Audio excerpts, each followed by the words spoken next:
وسلم علی رسولہ الکریم اما بعد فاعوذ باللہ من الشیطان الرجیم بسم اللہ الرحمن الرحیم عن ابی بکرہ وعن ابی بکر قال قام رسول اللہ صلی اللہ علیہ وسلم علی المنبر ثم بقى فقال رسول اللہ صلی اللہ علیہ وسلم صلی اللہ العفو والعافیۃ فإن احدا لم يعط بعد اليقین خیرا من العافیۃ رواہ الترمذی وابن ماجہ وقال الترمذی هذا حدیث حسن غریب اسنادا۔ حضرت ابو بکر رضی اللہ تعالی عنہ سے روایت ہے کہ میرے آقا جی علی نبینا علیہ الصلوۃ والسلام کی ذات گرامی ممبر پر قیام فرما ہوئے۔ جب آپ ممبر پر تشریف فرما ہوئے تو آپ پھر روئے، آپ نے رونا شروع فرمایا اور پھر فرمایا اللہ تعالیٰ سے معافی اور امن مانگو، اللہ سے معافی اور امن مانگو، کیونکہ کسی کو ایمان کے بعد امن سے بہتر کوئی نعمت نہیں ملی۔ اس کو امام ترمذی نے، امام ابن ماجہ نے نقل کیا ہے۔ کائنات عالم کے اندر سب سے سچی، سب سے صابر، سب سے کامل امین ذات میرے آقا جی علی نبینا علیہ الصلوۃ والسلام کی ذات سے بڑھ کر کوئی۔ آقا جی سب سے امین، سب سے صابر، سب سے بہترین شخصیت اس کائنات۔ ہر ایک بندہ اس دنیا کا میں کہہ سکتا ہوں زندہ ہے تو اپنے لیے زندہ ہے، کوئی کسی کے لیے زندہ نہیں۔ کوئی کہے جی میں کسی کے لیے ہوں، جھوٹ ہے، ہر کوئی اپنے لیے زندہ ہے۔ صرف ایک ذات جناب رسالت مآب صلی اللہ علیہ وسلم کو فکر تھی تو اپنی امت کی فکر تھی۔ آقا جی حیات رہیں تو وہ امت کے لیے رہے ہیں۔ حضرت انسان زندگی میں کہیں نہ کہیں اپنی ذات کو نہیں بھولتا، کبھی بھول جائے تو بھول جائے، وہ بھی اپنوں کے لیے۔ یہ میں قربانی دے رہا ہوں جی کس کے لیے؟ اپنی بیوی کے لیے، اپنے بچوں کے لیے، اپنی بیٹیوں کے لیے، بس ایتھوں تک ہے۔ کسی نے اپنی زندگی پوری امت کے لیے وقف کی ہو نہیں دیکھا، میں نے اپنی زندگی میں نہیں دیکھا۔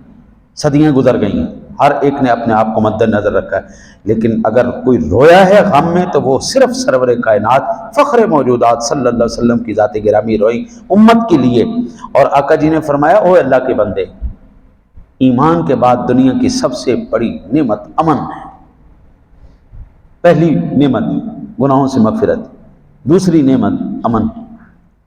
اس وقت روئے زمین پر، عالمی سطح پر جتنی بے امنی پھیلی ہوئی ہے نا، اس دعا کی تو اشد ترین ضرورت۔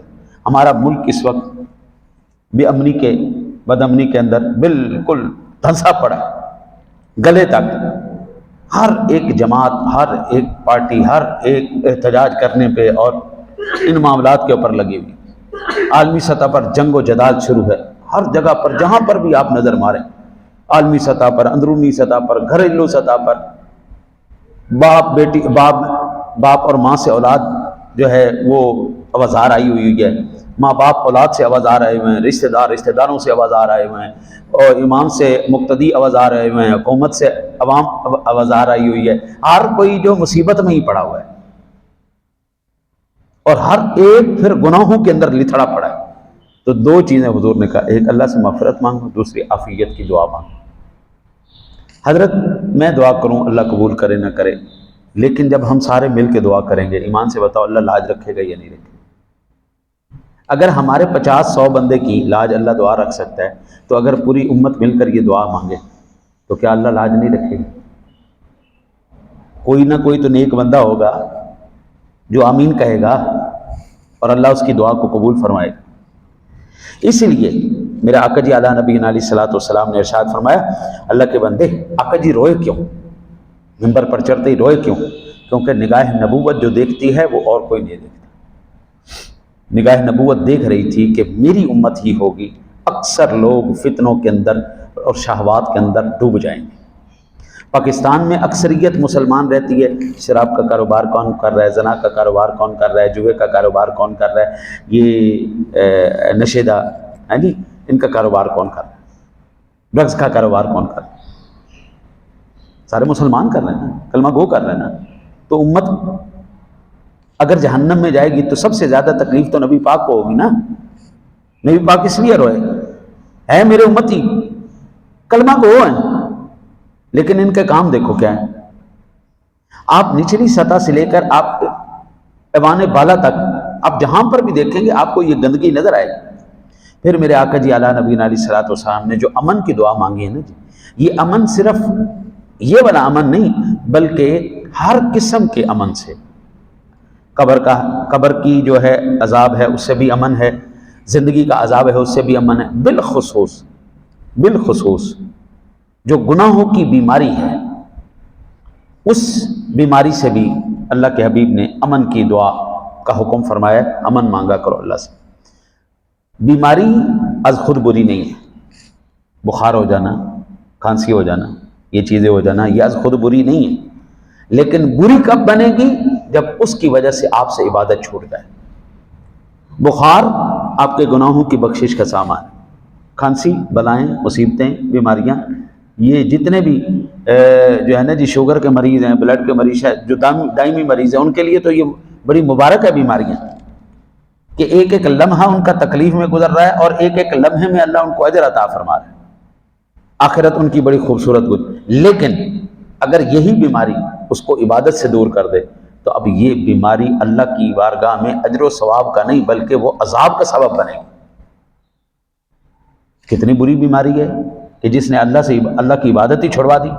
بلکہ میں تو اب دیکھتا ہوں بیمار آدمی تو چلو بیمار آدمی ہے، چنگے بھلے بندے کوئی بیماری بھی نہیں تو نماز نہیں پڑھتے، چنگے بھلے بندے کوئی بیماری نہیں نماز نہیں پڑھتے، تو پھر میں ان صحت مند لوگوں کو بیمار کہوں یا ان بیماروں کو صحت مند کہوں جو اللہ کی عبادت کرتے بیماری میں؟ اس لیے اللہ کے حبیب نے کہا تھا امن مانگ لے سے، ٹھیک ہے نا، اور عافیت مانگ۔ دنیا کے اندر حضرت کوئی چیز مانگنے والی ہے نا تو عافیت مانگے۔ اکثر زبان سے اکثر لوگوں کو میں نے یہ کہتے ہوئے سنا ہے اور پڑھا بھی ہے کہ یا اللہ عدل فرما۔ نا عدل نہیں مانگنا، جب بھی مانگنا اللہ کا فضل مانگنا، اس سے عافیت مانگنی۔ عدل آپ مانگیں گے نا قبلہ پھر بہت کچھ دینا پڑے گا، آپ کو بہت کچھ دینا پڑے گا۔ اللہ سے عدل کبھی نہیں مانگنا، اس کا فضل مانگنا ہے، اس کی عافیت مانگنی، حساب نہیں مانگنا۔ اگر ہم یہ کہیں کہ نہیں جو ہم نے عبادات کی ہیں، جو ہم نے محنت کی ہیں اس کا اجر چاہیے، نا بھائی نا، کوئی ماں کا لال اللہ کے نعمتوں کا شکریہ نہیں ادا کر سکتا۔ تو پھر ہم یہ کہیں گے یا اللہ جتنی توفیق تھی ہم نے وہ تو کر لیا، اب یا اللہ تو ان کی وجہ سے نہیں، ان عبادات کی وجہ سے نہیں، اپنے فضل کی وجہ سے مغفرت کر دے۔ یا اللہ ہمارے اوپر احسان فرما دے، عافیت ہمیں دے دے۔ یا اللہ ہم گناہگار ہیں، ہم سے زیادتی ہو گئی، لیکن تو کریم ہے نا، تو مہربانی فرما کے ہمیں عافیت عطا فرما۔ اگر آپ عدل مانگیں گے تو بابا اگر آپ نے ایک ذرہ برابر بھی کسی کے ساتھ زبان کی زیادتی بھی کی ہے نا، آپ کو اس کا بھی حساب دینا پڑے گا۔ آپ نے اپنے پیروں کے اندر جتنی حشرات الارض کو آپ نے رگڑا ہے، مارا ہے، اس کا بھی پھر حساب دینا پڑے گا۔